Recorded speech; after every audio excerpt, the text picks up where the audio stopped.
President Trump, sir. President Trump, will you allow Turkey to buy F-35, sir?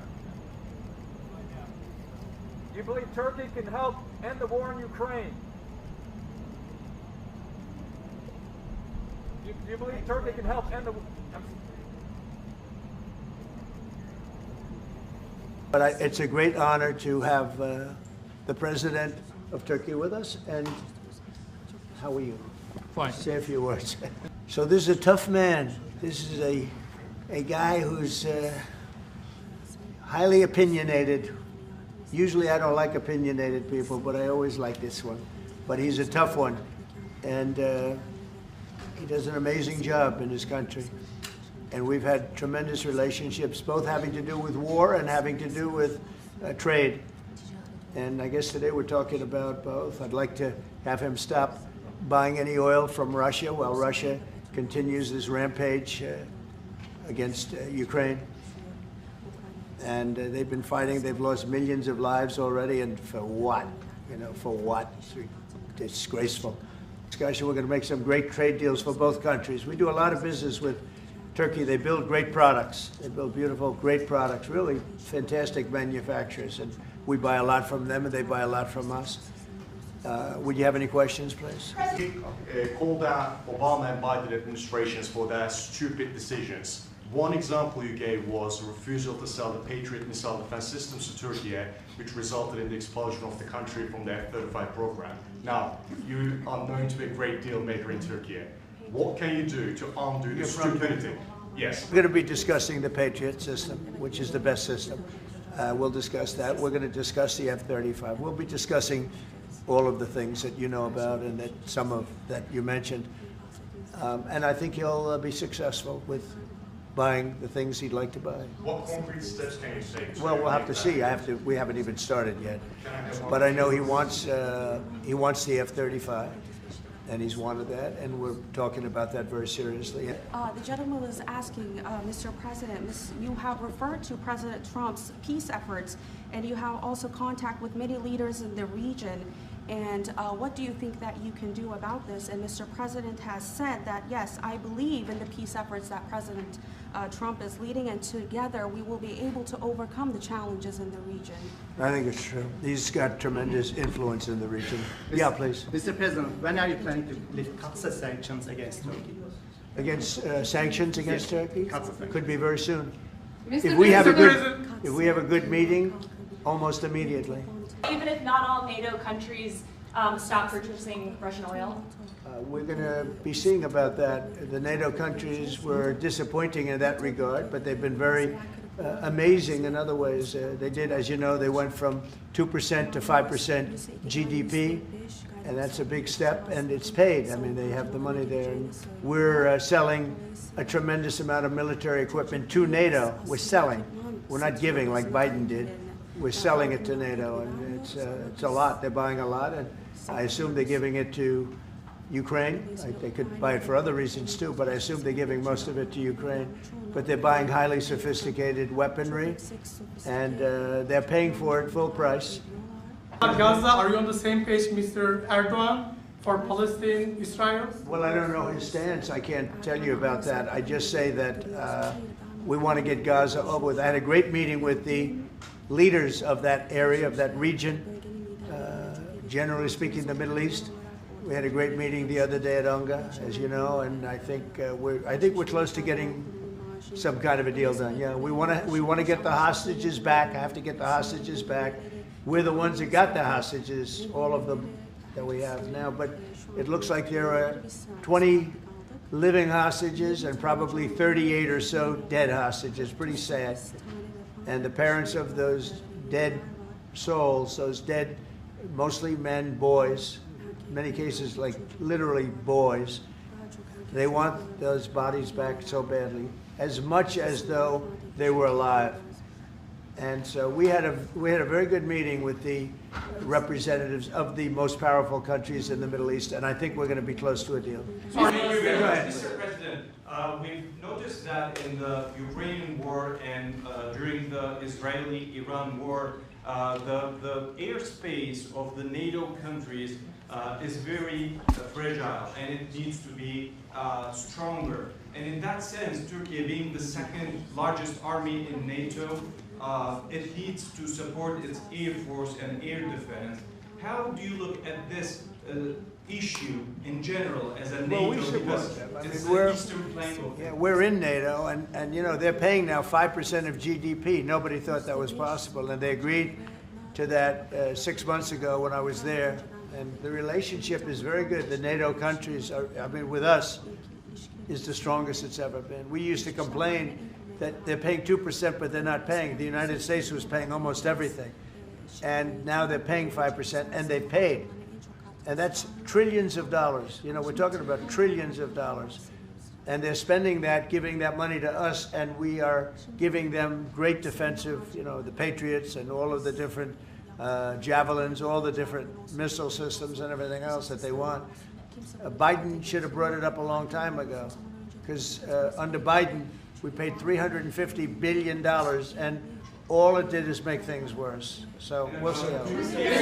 Are we going to see any steps going to be taken today about the issue, about the things that are going on in the Gaza, Palestine? Are we going to? It could be today, yeah, it could be today. We have a very strong dialogue going on with Saudi Arabia, with, I would say, you have 4 or 5 real leaders that are being good. As you know, I met with Qatar, Saudi Arabia, UAE. We met with Jordan. The King of Jordan was there. We had a really great meeting. I think a lot was determined at that meeting. And I have to meet with Israel, and I have to do that also. They know what I want, and I think we can get that one done. I hope we can get it done. A lot of people are dying.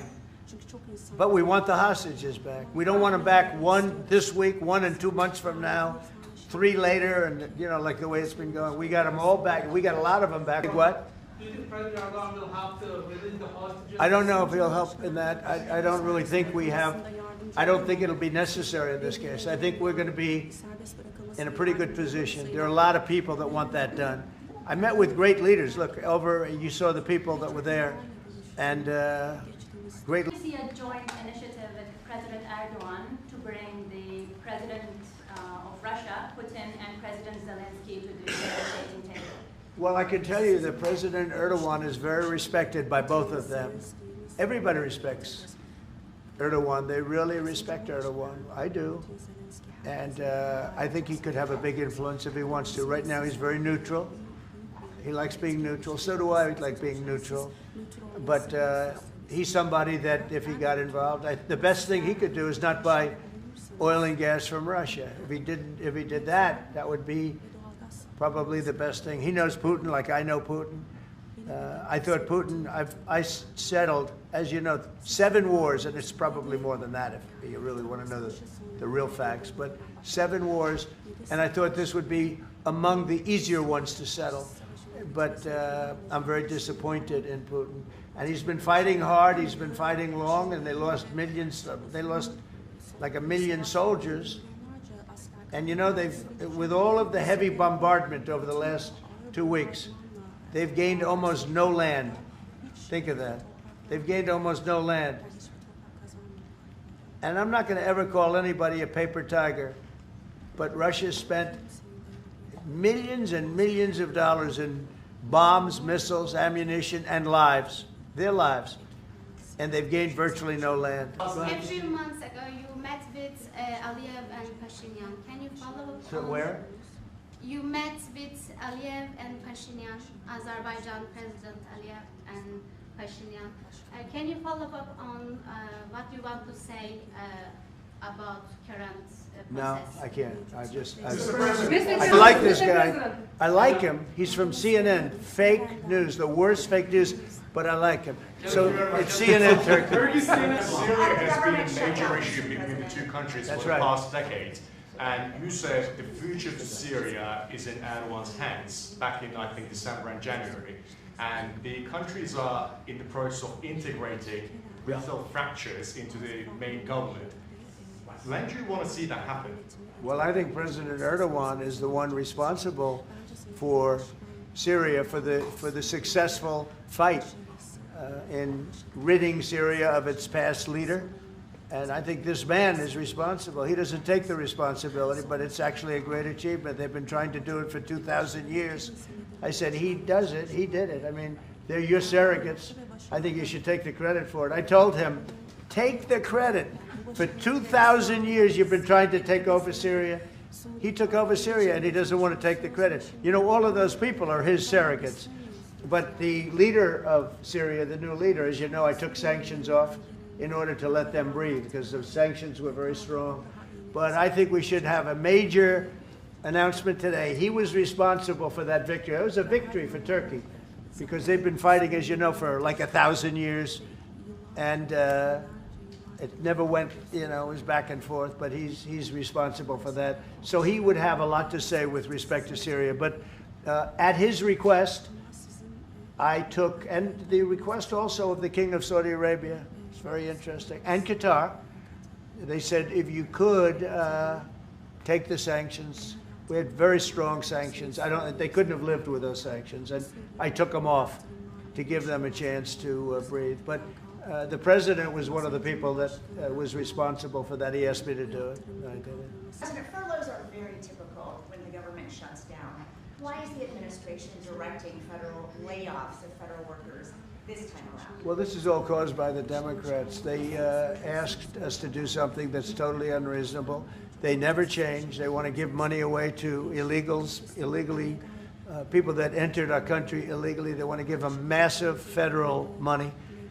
And we don't want to do that because it means everyone's going to just keep pouring back. Right now we have absolutely perfect borders like you haven't seen in many years. Even better than I had great borders during my 4 years, but these borders are stone cold closed. You can only come into our country legally now. But the Democrats want to give it all away. They want to open up the borders. Take a look at that. Big thing. They want to open borders again. After what we're going through now, getting rid of prisoners, getting rid of all of these people dropped out from mental institutions, drug dealers, drug addicts, everything. They're putting everybody into our country. It's all ended now. But this is what Schumer wants. This is what the Democrats want. They want to have, and they want to take our money.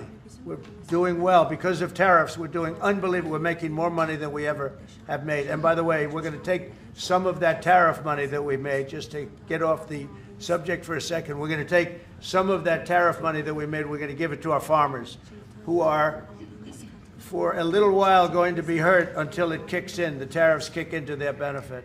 So we're going to make sure that our farmers are in great shape because we're taking in a lot of money. We're finding, the other day, it was very interesting, they found $31 billion. They said, sir, we found 31. I said, you mean positively, right? They said, yeah, 31 million more than we knew.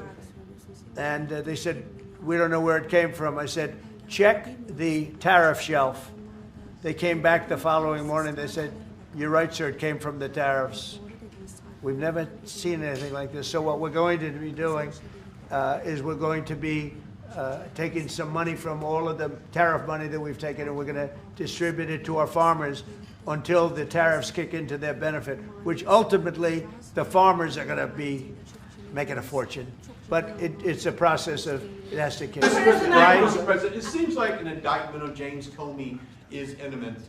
Would this be the first step in accountability for pushing the hoax of Russia, along with Barack Obama involved as well? Well, I can't tell you what's going to happen because I don't know. You have very professional people headed up by the Attorney General, and Todd Blanche, and Lindsay Halligan, who's very smart, good lawyer, very good lawyer.